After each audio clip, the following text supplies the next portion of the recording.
আবার বাছাইয়ের মাধ্যমে আল্লাহ রাব্বুল আলামিন সকল প্রকার জীবজন্তুকে, প্রাণীদের মধ্য হইতে জীবজন্তু, গরু, ছাগল, ভেড়া, মহিষ, সকল প্রকারের জীবজন্তুকে বাতিল করে দিলেন। আবার বাছাইয়ের মাধ্যমে আল্লাহ রাব্বুল আলামিন জিন জাতি, ফেরেশতা সহ সকলকে বাতিল করে 18,000 প্রকারের মখলুকের মধ্য হইতে কেবল মানব জাতিকে নির্বাচন করছেন। এই 18,000 প্রকারের মখলুকের মধ্যে আশরাফুল মখলুকাত মানব জাতির মধ্যে আল্লাহ আবার যাচাই বাছাই করলেন। আর সেই বাছাইয়ের মধ্যে আল্লাহ রাব্বুল আলামিন সকল বেঈমান কাফের তাদেরকে আল্লাহ তাআলা বাতিল করলেন। আবার বাছাইয়ের মাধ্যমে আল্লাহ রাব্বুল আলামিন নারী সমাজকে বাতিল করলেন। আবার যাচাই বাছাইয়ের মাধ্যমে আল্লাহ রাব্বুল আলামিন ইমানদার অথচ নেক আমল নাই, গুনাহগার, তাদেরকেও বাতিল করলেন। আবার যাচাই বাছাইয়ের মাধ্যমে চূড়ান্ত বাছাই করলেন। আর এই বাছাইয়ের মধ্যে আল্লাহ রাব্বুল আলামিন ওলি, আবদাল, গাউস, কুতুব সহ সকল বান্দা বান্দিকে বাতিল করে মাত্র 1,24,000, মতান্তরে 2,24,000 নবী রসুলগণের রূহকে চূড়ান্তভাবে বাছাই করলেন। এই চূড়ান্তভাবে 1,24,000, মতান্তরে 2,24,000 রূহু 18,000 প্রকারের মখলুকের মধ্যে যদি মিলানো হয় তাহলে এটা কিছুই না। সাগরের মধ্যে সুই ঢুকায়া এই সুইটাকে উপরে উঠাইলে তার মাথার মধ্যে যেই পরিমাণ পানি তার চাইতেও কম হয়ে যায়, ঠিক কিনা বলেন? এমনকি শুধু মানুষের মধ্যে হইতে সকলকে যদি বাদ দেওয়া হয় আর কেবল বর্তমান বিশ্বের মানুষগুলি 700 কোটি মানুষ, তার মধ্যে যদি 2 লাখ মানুষ হিসাব করা হয়, এটা নদীর থেকে 1 গ্লাস পানি নিলে যেমন নদীর পানি কমবে না তেমন হয়ে যায়, ঠিক কিনা বলেন? আল্লাহ রাব্বুল আলামিন এই চূড়ান্ত বাছাইয়ের মাধ্যমে 1,24,000 নবী রসুলগণের রূহকে একত্রিত করে আল্লাহ তাআলা একটা খাস মজলিস কায়েম করেছেন। মজলিসের মধ্যে সভাপতি, প্রধান অতিথি, বক্তা, শ্রোতা, বিষয়বস্তু, এই সব কিছুই লাগে। আল্লাহ রাব্বুল আলামিন সেই রূহ জগতের মধ্যে 1,24,000, মতান্তরে 2,24,000 রূহুর সম্মেলনে আল্লাহ একজন সভাপতির ব্যবস্থা করেছেন, বক্তার ব্যবস্থা করেছেন, শ্রোতার ব্যবস্থা করেছেন, প্রধান অতিথির ব্যবস্থাও করেছেন। যথাক্রমে সেই কথাগুলি মনে রাখলে পরবর্তীতে কথা বুঝতে সহজ হবে। এই বিরাট মজলিসটা 1 নম্বরে বলুন, এই মজলিসটা দুনিয়াতে নাকি রূহ জগতে? আরো জোরে বলতে হবে, রূহ জগতের মধ্যে। আমার গলার আওয়াজ বসে গেছে, এরপরও আমি কথা বলছি, আপনারা উত্তর দিলে খুব খুশি হইব, উৎসাহ পাইব। আর তা না হইলে আলোচনা বলতে, কথা বলতে কষ্ট যেমন হবে, উৎসাহ হারায় ফেলব। এই কারণে আপনারা মেহরবানি করে উত্তর দিবেন। রাজি আছেননি? বলুন তো, এই মজলিসটা দুনিয়াতে আরাফার ময়দানে না রূহ জগতে? রূহ জগতের মধ্যে। আল্লাহ সেই মজলিসের মধ্যে সভাপতি নিজেই হয়ে গেছেন। বলেন যে আজকের এই বিরাট সম্মেলনের সভাপতি আমি আল্লাহ। আরো জোরে বলেন। বক্তাও বলতেছেন যে আমি আল্লাহ বক্তা, আমি আল্লাহ সভাপতি, আমি আল্লাহ বক্তা। শ্রোতা 1,24,000, মতান্তরে 2,24,000 রূহ। তাহলে বক্তাও পাওয়া গেল, শ্রোতাও পাওয়া গেল। প্রধান অতিথি একজন দরকার। প্রধান অতিথি আল্লাহ রাব্বুল আলামিন সেই রূহ জগতে প্রধান অতিথি বানাইছেন, যাকে তিনি হইলেন শেষ নবী। প্রধান অতিথিকে শেষ নবী। আবার বলেন, প্রধান অতিথি বক্তা, বক্তাকে সভাপতি, এটাও আল্লাহ। তাহলে সভাপতিও আল্লাহ, বক্তাও আল্লাহ, প্রধান অতিথি শেষ নবী। শ্রোতা 1,24,000 রুহু। আর এই সম্মেলনের জায়গা এটা নাটাই ঈদগাহ না রুহু জগৎ? রুহু জগতের মধ্যে বিষয়বস্তুও দরকার, ঠিক কিনা বলেন? আল্লাহ রাব্বুল আলামিন এবার বিষয়বস্তু নির্ধারণ করেছেন শানে মুস্তাফা সাল্লাল্লাহু আলাইহি ওয়াসাল্লাম। সুবহানাল্লাহ বলবেন না? আল্লাহ নিজে বক্তা হইয়া নবীদের শান বলেন, এর চাইতে বড় আনন্দের আর কিছু হইতে পারে? আপনারা খুশি না বেজার? তো আনন্দের জন্য তো দেখছি ছক্কা মারলে যেই খুশি, আপনাদের মধ্যে তো সেই খুশির কিছুই দেখলাম না। সুবহানাল্লাহ জোরে বলা লাগবে, পারবেন নি? আগে বলেন পারবেন? জোরে বলতে পারবেন? নবীর আশেক, সাচ্চা আশেক যারা, তারা খুশি হবে। আল্লাহ নিজে আমার নবী, আপনার নবী, শেষ নবীর শান বলেছেন, আর বলতেছেন যে আজকের বিষয়বস্তু শানে মুস্তাফা সাল্লাল্লাহু আলাইহি ওয়াসাল্লাম। এবার বলেন সুবহানাল্লাহ, বলেন আলহামদুলিল্লাহ, বলেন আল্লাহু আকবার। আল্লাহ এবার নবীর শান বলতেছেন। দেখেন কত চমৎকার কথা, বানানো কথা নয়, কোরআনের আয়াত থেকে বলতেছি। পরে আপনাদের সাথে এই সব কিছু ডিসকাস করে নিব ইনশাআল্লাহ। আল্লাহ এবার বলতেছেন যে তোমরা সবাই ভাগ্যবান। 1,24,000 রুহু, মতান্তরে 2,24,000 রুহু, তোমরা ভাগ্যবান। কারণ আমি আল্লাহ রাব্বুল আলামিন তোমাদের সকলকে স্বতন্ত্র কিতাব দিয়া রসুল বানাইব, না হয় হিকমতের নবী বানাইব। নবী রসুলের বেশকম তো অবশ্যই আমরা জানি, যার স্বতন্ত্র কিতাব এবং শরীয়ত থাকে তিনি রসুল। আর যিনি রসুলের অনুসরণ করতে হয় এমন নবীকে কেবল নবী বলা হয়। নবুয়ত এবং রিসালাতের চাইতে শ্রেষ্ঠ মর্যাদার আর কিছু হইতে পারে না। আল্লাহ বলেন তোমরা ভাগ্যবান, তোমরা সকলেই নবী এবং রসুল হয়ে যাবে। কোথায়? দুনিয়ার মধ্যে জন্মের 40 বছর পূর্তি হইলে তোমাদেরকে আমি আল্লাহ তাআলা নবী রসুল বানায় দেওয়ার আশ্বাস দিলাম। তবে নিঃশর্ত ভাবে না, শর্ত মানো। আশ্বাস দিলাম দুনিয়াতে জন্মের 40 বছর পরে নবী হয়ে যাইবা। শর্ত যদি না মানতে পারো তাহলে তোমাদের ব্যাপারে এমন কোনো আশ্বাস আমি দেই না। এবার আল্লাহ রাব্বুল আলামিন রুহু জগতে 1,24,000 রুহুকে সম্বোধন করে আরো একবার বললেন তোমরা কি রাজি? সকলে এবার রাজি হয়ে যান যে আল্লাহ নবুয়তের মর্যাদা, রিসালতের মর্যাদা পাইব, এর চাইতে ভাগ্যের আর কোনো কথা হইতে পারে না, আমরা অবশ্যই রাজি। আল্লাহ বলেন তাহলে শর্ত মানা লাগবে। শর্ত কার ব্যাপারে, কি করে মানতে হইবে? এবার বলতেছেন যিনি প্রধান অতিথি তার ব্যাপারেই শর্ত মানতে হবে। বলুন তো দেখি প্রধান অতিথি কে ছিলেন? শেষ নবী। আল্লাহ এবার বলতেছেন প্রধান অতিথি যিনি শেষ নবী তার ব্যাপারে একটা শর্ত পালন করতে হবে।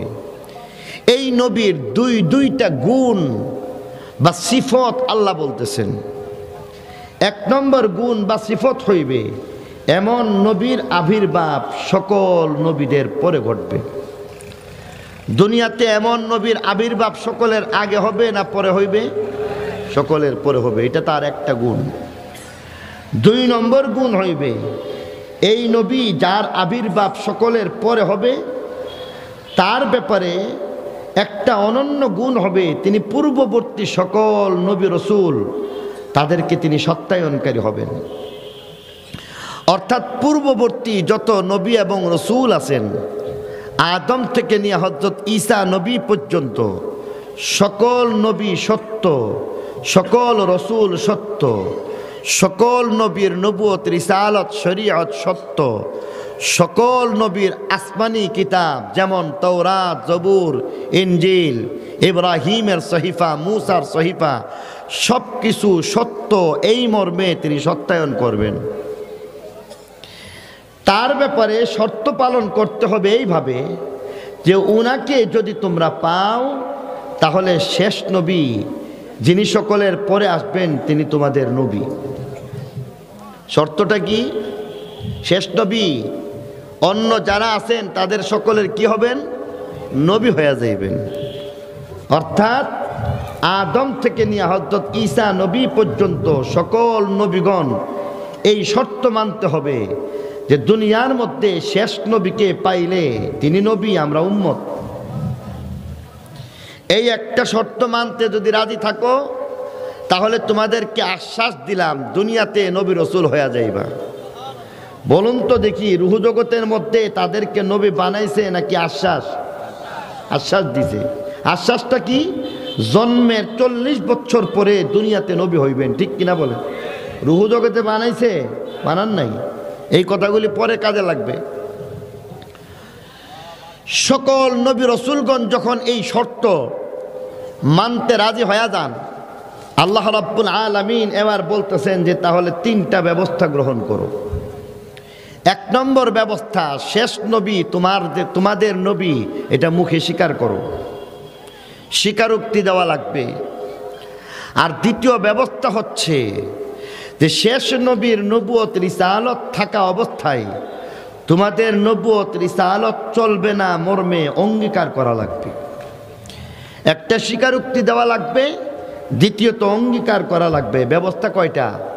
3টা ব্যবস্থা। কয়টা? আরো জোরে বলেন। 3টা ব্যবস্থা। একটা ব্যবস্থা শেষ নবীকে মুখে স্বীকার করে স্বীকারোক্তি দিবা। দ্বিতীয় ব্যবস্থা হচ্ছে শেষ নবীর নবুয়ত থাকতে তোমাদের নবুয়ত রিসালত চলবে না মর্মে অঙ্গীকার করবা। 2 ব্যবস্থা হল।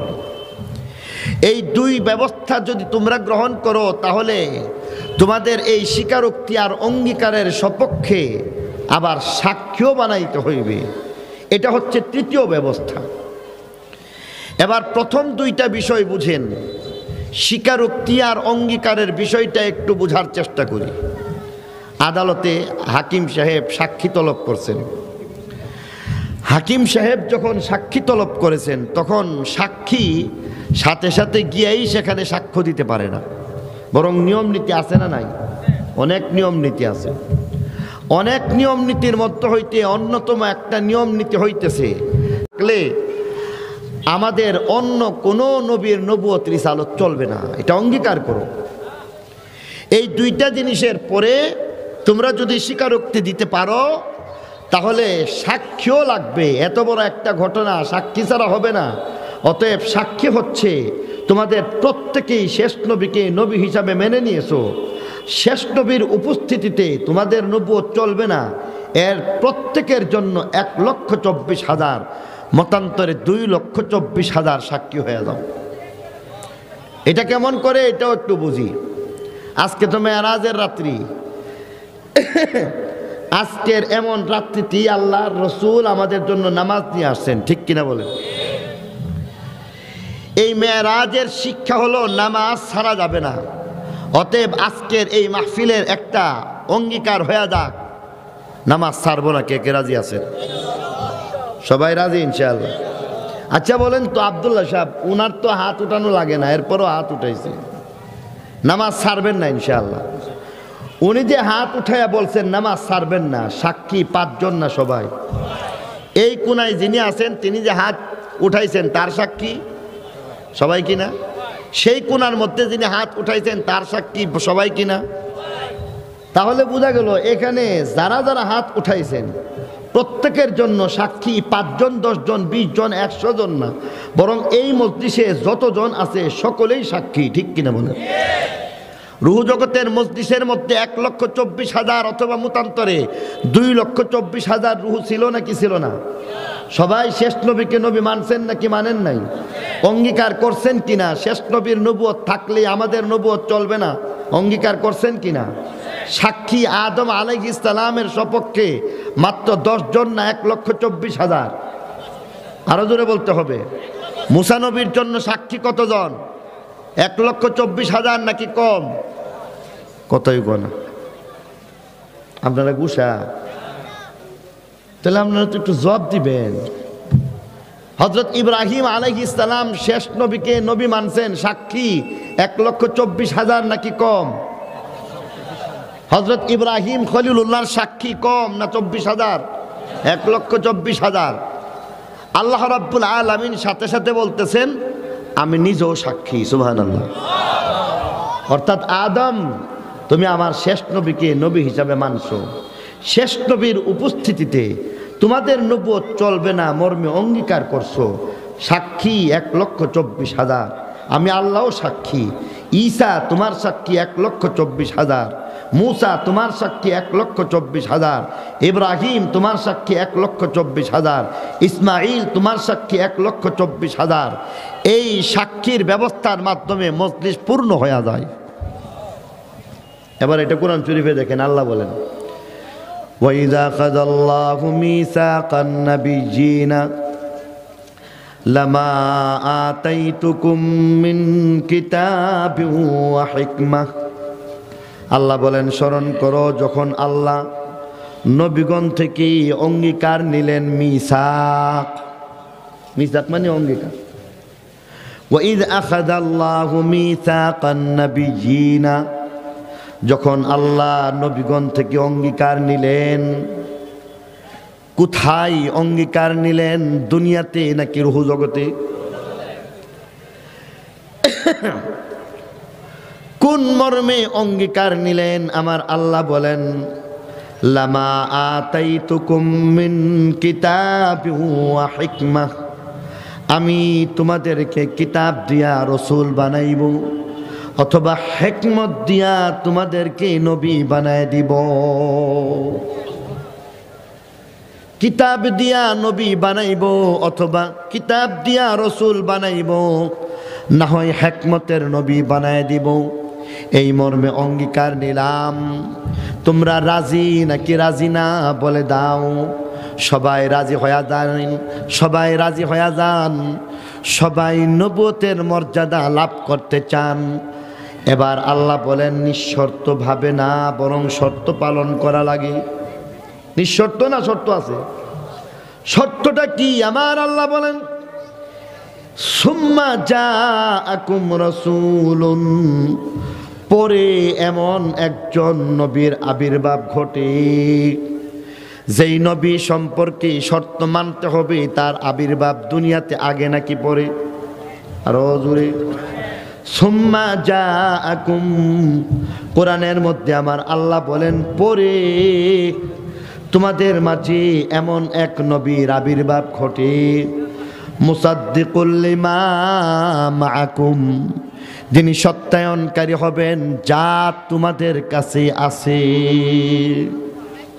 অর্থাৎ তোমাদের নবুয়ত, রিসালত, শরীয়ত, আসমানি কিতাব সত্য, এই মর্মে তিনি সত্যায়নকারী হইবেন। নবীর গুণ কয়টা বলা হয়েছিল? 2টা, মনে আসেনি? একটা গুণ হইল তিনি আগে আসবেন নাকি পরে আসবেন? আল্লাহ বললেন সুম্মা জাআকুম রাসূলুন, পরে এমন এক নবীর আবির্ভাব ঘটে। দ্বিতীয় গুণ হইবে মুসাদ্দিকুল লিমা মাআকুম, তোমাদের কাছে যা কিছু আছে তার উপরে সত্যায়নকারী হবেন। এমন নবী সম্পর্কে একটা শর্ত পালন করো। শর্তটা হলো এই, আল্লাহ বলেন লা তুমিনুন্না বিহি ওয়া লা তানসুরুন্নাহু, অবশ্যই অবশ্যই তোমরা তার প্রতি ঈমান আনবে, অবশ্যই অবশ্যই তোমরা তাকে সাহায্যকারী হবে। তাহলে নবীর প্রতি ঈমান আনা মানে নবীকে নবী মানা নাকি না মানা? মানা। তাহলে আল্লাহ বলতেছেন তার প্রতি ঈমান আনবা মানে নবী মানবা। এখন তোমরা বলো রাজি নাকি রাজি না? আল্লাহ সেই কথাটা কোরআনের ভাষায় বললেন ক্বালা আআকরারতুম, যদি রাজি হয়ে থাকো আআকরারতুম, স্বীকার করে নিতে পারো কিনা বলে দাও। মুখে মুখে স্বীকারোক্তি দেওয়া লাগবে, শুধু স্বীকারোক্তি দিলে হবে না। ওয়া আখাযতুম আলা যালিকুম ইসরি, মজবুত একটা অঙ্গীকার করতে পারো কিনা বলো। সবাই রাজি হয়ে যান। আল্লাহ এটাকে কোরআনের ভাষায় বলেছেন কালু আকরারনা, আল্লাহ তোমার এই একটা শর্ত আমরা স্বীকার করে নিলাম, মেনে নিলাম। কারণ উনারে নবী মানলে আমিও নবী হইতে পারব, তাহলে আর কোনো অসুবিধা নেই। মানে নিছি আর স্বীকার করলাম। তার নবুয়ত থাকলে আমাদের নবুয়ত চলবে না। ব্যবস্থা কয়টা নিয়েছিলেন আল্লাহ? দুইটা না তিনটা? দুইটা গেল। একটা হলো স্বীকারোক্তি, বলছেন যে আকরার না, স্বীকার করে নিলাম। আর দ্বিতীয় ব্যবস্থা হচ্ছে ওয়া আখাযতুম আলা যালিকুম ইসরি, মজবুত একটা অঙ্গীকার করবা কিনা বলো। তো স্বীকারোক্তি আর অঙ্গীকার কমপ্লিট হয়ে গেছে, আর কয়টা বাকি আছে? একটা, সাক্ষী। আল্লাহ বলেন কালা ফাশহাদু, তোমরা সকলেই সাক্ষী থাকো, অর্থাৎ তোমরা সকলেই সকলের সাক্ষী হয়ে দাও। ওয়া আনা মাআকুম মিনাশ শাহিদিন, সাথে সাথে আমি আল্লাহ নিজেও সাক্ষী হয়ে গেলাম। মজলিস এবার কমপ্লিট হয়ে গেছে, ঠিক কিনা বলেন? লক্ষ্য করার বিষয়, অন্য নবী আর আমার নবীর ব্যবধানটা কেমন? অন্য নবীকে বলেন এত মর্যাদা দেওয়া হয় নাই যা আমার নবীকে দেওয়া হয়েছে। এবার দেখেন কিভাবে, একটু বুঝেন এই বিরাট ঘটনা যে শুনলাম, এটার ফলাফল কি দাঁড়াইল এবার দেখেন। বুঝে থাকলে বলুন, চিন্তা কইরা বলেন। রুহু জগতের মধ্যে যখন এই আলোচনা হইতেছে তখন সভাপতি যেন কে ছিল? আরো জোরে বলেন। বক্তা যেন কে ছিল? বক্তাও আল্লাহ, সভাপতিও আল্লাহ। আর প্রধান অতিথি শেষ নবী না মুহাম্মদ ইবনে আব্দুল্লাহ বলছি? কে শেষ নবী? আচ্ছা এবার বলুন তো দেখি, হযরত আদম আলাইহিস সালাম রুহু জগতের মধ্যে ওনাকে নবী বানানো হয়েছে নাকি আশ্বাস? দুনিয়াতে নবী হবেন, ঠিক কিনা বলেন? আদম আলাইহিস সালাম রুহু জগতে নবী, মুসা আলাইহিস সালাম রুহু জগতে নবী, ঈসা নবী রুহু জগতে নবী না আশ্বাস? 1,24,000, মতান্তরে 2,24,000 নবী এবং রসুল, তারা সবাই আশ্বাস পাইছে। পক্ষান্তরে আমার নবী, আপনার নবী, শেষ নবী, আল্লাহ ওনাকে নবী বানায় প্রধান মেহমান বানাইছেন। সুবহানাল্লাহ। আরো জোরে বলেন সুবহানাল্লাহ। আর এই কারণেই আল্লাহ নবী এক হাদিসের মধ্যে ফরমান আনা নাবিয়্যুন ওয়া আদামু বাইনাল মাই ওয়াত তিন। ভিন্ন একটা হাদিসের মধ্যে আল্লাহ নবী ফরমান আনা আউয়াল আনা আখির। এক হাদিসের মধ্যে আল্লাহ নবী ফরমান আমি তখনই নবী যখন আদমের অস্তিত্বও ছিল না, তখনই আমি নবী হয়ে গেছি। রুহু জগতের মধ্যে হযরত আদম নবীর অস্তিত্ব ছিল, অন্য কোন নবী রসুলের অস্তিত্ব ছিল, কিন্তু তখন যখন কোনো নবী এবং রসুলের অস্তিত্ব ছিল না, তখনই আমার আল্লাহ শেষ নবীকে নবী বানাইয়া প্রধান মেহমান বানাইয়া সম্মানিত করেছেন। আর এটাই হচ্ছে আদমের অস্তিত্বের আগে আগে আমার নবী নবী হয়ে গেছেন। এবার দ্বিতীয় আরেকটা বিষয় বোঝার চেষ্টা করি। আমরা অনেকেই শুনে থাকি আউয়ালে নবী আখেরে নবী, শুনছেন না কথাটা? আউয়ালে নবীকে ইব্রাহিম আলাইহিস সালাম নাকি শেষ নবী? আখেরে নবীকে ইব্রাহিম আলাইহিস সালাম না শেষ নবী? তাহলে আউয়ালে নবী আখেরে নবী একজন, তিনি মুহাম্মদুর রাসূলুল্লাহ, ঠিক কিনা জোরে বলেন? আশা করি এতদিনে এটাও বুঝে গেছেন কেমনে আউয়ালে নবী। কারণ রুহু জগতের মধ্যে আউয়ালে নবী আমার নবী হয়েছেন এইভাবে, হযরত আদম থেকে নিয়ে হযরত ঈসা নবী পর্যন্ত কেউ যখন নবী হইতে পারেন নাই, কারো যখন অস্তিত্বও ছিল না, তখনও তিনি আউয়ালে নবী। সুবহানাল্লাহ। আরো জোরে বলেন। এবার বুঝে আসছে আউয়ালে নবী কেমন ভাবে, অর্থাৎ সকল নবীগণ রুহু জগতের মধ্যে যখন তাদের অস্তিত্ব ছিল না, তখনও শেষ নবী উনি হয়ে গেছেন আউয়ালে নবী। আখেরে নবী কেমন করে, দুনিয়ার মধ্যে আবির্ভাব তার সকলের আগে হয়েছে না পরে হয়েছে? তাহলে নবুয়ত প্রাপ্তি বা মর্যাদার দিক থেকে সর্বপ্রথম তিনি নবী, সকল নবীদের আগে তিনি নবী হয়ে গেছেন। আর দুনিয়ার মধ্যে আত্মপ্রকাশের বিবেচনায় তিনি সকলের পরে আত্মপ্রকাশ হয়েছে বলে তিনি আখেরি নবী হয়ে গেছেন। এর অর্থ হইতেছে আউয়ালে নবী আমার নবী, আখেরে নবী আমার নবী। সুবহানাল্লাহ। এবার একটা প্রশ্নের উত্তর, আর এই প্রশ্নটার উত্তরটা বলে বয়ান শেষ করে দিব। কইছিলাম আধা ঘন্টা, আরও বেশি হয়ে গেছে, 40 মিনিট হয়েছে, গলা ভাঙ্গা। এরপরও আমি আপনাদের সামনে এই একটা প্রশ্ন এবং তার উত্তরটা দিতে চাই। এবার বলুন তো দেখি, শর্ত কি ছিল শেষ নবীকে পাইলে ওনাকে নবী মানতে হবে, ঠিক কিনা? এবার বলেন, আদম আলাইহিস সালাম থেকে নিয়ে ঈসা নবী পর্যন্ত কোন নবী শেষ নবীকে দুনিয়াতে পাইব? কারণ সকলের আগে তিনি আসছেন না সকলের পরে? তাহলে সকলে যখন বিদায় নিয়ে গেলেন, এরপরে আমাদের নবী যখন আসলেন, তো আদম থেকে নিয়ে হযরত ঈসা নবী পর্যন্ত কেহ কিন্তু শেষ নবীকে পাইছে না। যদি না পাই তাহলে শেষ নবীকে নবী মানতে হবে, কথা কই না? আর এই শেষ নবীরে যদি না পায়, শর্ত কি দিছিল? শর্ত দিছিল পাইলে শেষ নবীরে নবী মানবে, ঠিক কিনা? শেষ নবীকে দুনিয়ার মধ্যে কোনো নবী রাসূল পাইছে? যদি না পায় তাহলে কি এমন শর্ত মানার দরকার পড়ে? আচ্ছা, শেষ নবীরে যে পাইতো না, এটা আল্লাহ জানে না? আল্লাহ জানার পরও এই একটা অঙ্গীকার নিলেন কেন, যেই অঙ্গীকার বাস্তবায়ন বাহ্যিকভাবে আমরা দেখি না?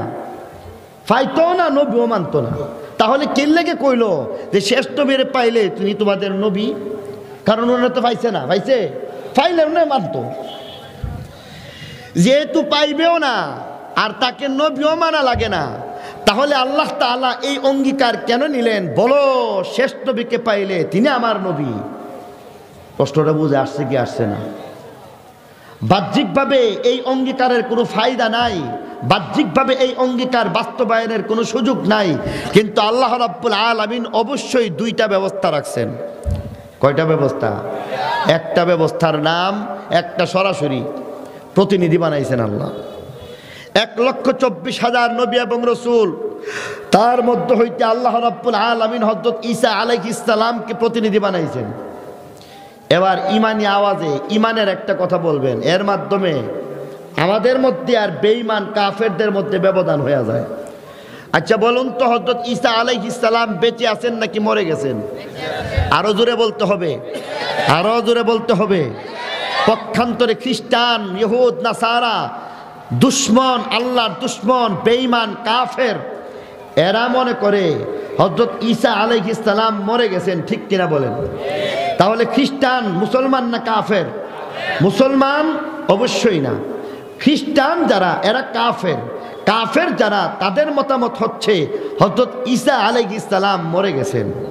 হযরত ঈসা আলাইহিস সালাম মরে গেছেন, এই কথা বলার মাধ্যমে খ্রিস্টান মুসলমান হইল না কাফের হইল? এবার আরেকটা শুনেন, আরেকটা হচ্ছে মুসলমানদের দুশ্মন, আল্লাহর দুশ্মন, শেষ নবীর দুশ্মন, খ্রিস্টানদের দালাল, ইহুদির দালাল, তার নাম হইতেছে কাদিয়ানি। এই কাদিয়ানি যারা খ্রিস্টানদের দালাল, যারা ইংরেজদের সৃষ্ট দালাল, এই সমস্ত দালাল, পাপিষ্ট, বেঈমান, এই সমস্ত কাদিয়ানির দল, তারাও বলতেছে হযরত ঈসা আলাইহিস সালাম বেঁচে আছেন বোঝা যায় না, অতএব হযরত ঈসা আলাইহিস সালাম মরে গেছেন। এই কথা যারা বলে, তারাও খ্রিস্টান যেমন বেঈমান কাফের হয়ে গেছে, কাদিয়ানও বেঈমান কাফের হয়ে গেছে। 90% মুসলমানের দেশের মধ্যে এই সমস্ত দালাল, ইহুদির দালাল, খ্রিস্টানদের দালাল, কাদিয়ানিদেরকে অমুসলিম ঘোষণা করতেই হবে। আজকে নতুন করে সেই দিন উত্তরবঙ্গে সফর করেছি, সেখানের মধ্যে তারা আস্তানা গাড়ছে। আপনারা হয়তো জানেন না, তলে তলে শিকড় মজবুত করতেছে, টাকার বিনিময়ে, পয়সার বিনিময়ে মানুষের মাথাকে খরিদ করার চেষ্টা করতেছে, সরল মনা মুসলমানদের ইমানকে ধ্বংস করার পায়তারা চালাইতেছে। অতএব এই সমস্ত বেঈমান, কাফের, কাদিয়ানি সম্প্রদায় যারা রয়েছে, তাদেরকে আমরা আন্তর্জাতিকভাবে, এমনকি অর্থনৈতিকভাবে বয়কট করতে হবে।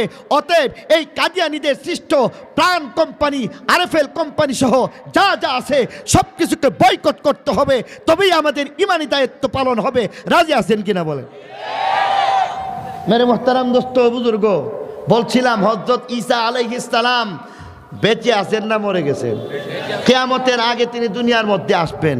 কিয়ামতের আগে তিনি যখন দুনিয়ার মধ্যে আসবেন, তখন আপনারা বলুন তো দেখি, হযরত ঈসা আলাইহিস সালাম আসার পরে তিনি স্বাভাবিক জীবনযাপন করবেন, স্বাভাবিক জীবনযাপন করে স্বাভাবিক মৃত্যুবরণ করবেন। স্বাভাবিক মৃত্যুবরণ করার পরে তার কবরখান রওজায়ে পাকের পার্শ্বের খালি জায়গায় হবে। এই কথাটা বড় হুজুরের কাছে আপনারা আশা করি অনেকবার শুনছেন, ঠিক কিনা বলেন? আচ্ছা বলুন তো দেখি, হযরত ঈসা আলাইহিস সালাম কিয়ামতের আগে যে দুনিয়ার মধ্যে আসবেন, তিনি নবী না উম্মত? আরো জোরে বলেন। অর্থাৎ 1,24,000 নবী রসুলগণের পক্ষ থেকে হযরত ঈসা আলাইহিস সালাম প্রতিনিধি হইয়া রুহু জগতের মধ্যে যে ওয়াদা করছিলেন, শেষ নবীর নবুয়ত রিসালত থাকলে আমাদের নবুয়ত রিসালত চলবে না, সেই ওয়াদা ডাইরেক্ট বাস্তবায়ন করলেন। দ্বিতীয় ব্যবস্থা হচ্ছে রজবের ২৭তম রজনী, যেখানে আল্লাহ নবী মেরাজে গেছেন। আচ্ছা, আল্লাহ নবী মেরাজের মধ্যে প্রথমে মক্কা শরীফ থেকে ডাইরেক্ট আরশে গেছেন? আরো জোরে বলতে হবে। আল্লাহ তাআলার হাবিব তিনি সর্বপ্রথম মক্কা শরীফ থেকে গেছেন ফিলিস্তিনের বাইতুল মুকাদ্দাসে। অথচ আমরা দেখি ডাইরেক্ট যদি সোজাসুজি যাইতো তখন আমাদের মতো তো রাস্তা কাছে লইলি, কি কম, আমাদের মতে রাস্তা কাছে হওয়ার কথা, কিন্তু তিনি সেখানে না গিয়া বাইতুল মুকাদ্দাসে গেছেন। ঠিক কিনা বলেন? কেন গেলেন? এই কেনর জবাবটা হইতেছে এই যে আল্লাহ নবী সেখানের মধ্যে গেছেন, যাওয়ার পরে বুরাকরে যখন বেঁধে রাখা হইল, আল্লাহ নবী ফরমান কে যেন আজান দিল। আমি আবার লক্ষ্য করে দেখলাম মসজিদের মধ্যে হাজার হাজার মানুষ, সেখানে বাইতুল মুকাদ্দাসে কাতারে কাতারে মানুষ দাঁড়ায় গেছে। সেখানের মধ্যে একজন ব্যক্তি একামত দিল, কে যেন একামত দিল। এবার ইমামের জায়গাটা যখন খালি, আমি ইমামের পিছনেই ছিলাম, হযরত জিবরাইল আমিন ডাক দিয়া বলতেছেন আজকে আপনি ইমামতি করাইয়া দেন। এবার আমি 2 রাকাত নামাজ পড়াইলাম, 2 রাকাত নামাজের সালাম ফিরাইছি। 2 রাকাত নামাজের সালাম ফিরাইবার পরে জিবরাইল আমিন আবার আমাকে জিজ্ঞাসা করতেছেন, ইয়া রাসূলুল্লাহ, আজকে তো আপনি ইমামতি করলেন, মুসল্লিদের চিনছেন কিনা বলেন। আল্লাহ নবী ফরমান আমি তাদেরকে চিনব কেমন করে? আমি জীবনের প্রথমবারের মতো তোমার সহযোগিতা নিয়া আল্লাহর মাধ্যমে আল্লাহ রাব্বুল আলামিন আমাকে এখানে পৌঁছায় দিয়েছেন, অতএব আমি তাদেরকে চিনি না। আল্লাহ নবী আবার ফরমান, জিবরাইল আমিন এবার ফরমান, ইয়া রাসূলুল্লাহ, ইয়া হাবিবাল্লাহ, হযরত আদম থেকে নিয়ে হযরত ঈসা নবী পর্যন্ত 1,24,000, মতান্তরে 2,24,000 নবী এবং রসুল, তাদেরকে এই মেরাজের সফরের মধ্যে আলমে মিসালের মধ্যে মুক্তাদি বানাইছেন, আর আপনি হয়ে গেছেন ইমামুল আম্বিয়া ওয়াল মুরসালিন। মেরাজের শিক্ষাটা আমাদের জন্য কত বড় অর্থবহ হয়ে গেল চিন্তা করে দেখেন। আজকের এই বরকতময় রজনী, এমন একটা বরকতময় রজনীর মাধ্যমেই আজকে থেকে 1,500 বছর আগে আল্লাহ নবী সকল নবীদেরকে উপস্থিত করেছেন, তারা সকলেই নামাজ পড়েছেন। বুঝে থাকলে বলুন তো দেখি, আল্লাহ নবী দুনিয়ার সেখানের মধ্যে যে 2 রাকাত নামাজ পড়াইছেন, সেই 2 রাকাত নামাজের মধ্যে জবুর কিতাবের তেলাওয়াত করছেন, আরো জোরে কইল, ইনজিল কিতাবের তেলাওয়াত করছেন, ইব্রাহিমের সহিফার তেলাওয়াত হয়েছে। তাহলে বোঝা গেল এখানের মধ্যে কোরআনের তেলাওয়াত করে কোরআনের শরীয়ত মান্য করা হয়েছে, আর এই শরীয়ত মতো সকল নবীদেরকে পালন করতে বাধ্য করা হয়েছে। অতএব তারা সেই রূহ জগতের মধ্যে যে অঙ্গীকার করেছিলেন শেষ নবীকে পাইলে তার শরীয়ত আমরা মানব, এই শরীয়ত মানার ওয়াদা বাস্তবায়ন হয়ে গেছে। এমন শ্রেষ্ঠ নবীর উম্মত হয়ে খুশি না বেজার? নামাজ ছাড়বো না ইনশাআল্লাহ, রাজি আছেন? সুবহান রাব্বিকা রব্বিল ইজ্জাতি আম্মা ইয়াসিফুন ওয়া সালামুন আলাল মুরসালিন ওয়ালহামদুলিল্লাহি রাব্বিল আলামিন। আসসালামু আলাইকুম ওয়া রাহমাতুল্লাহি ওয়া বারাকাতুহু। সম্মানিত কর্মী জনতা, দীর্ঘ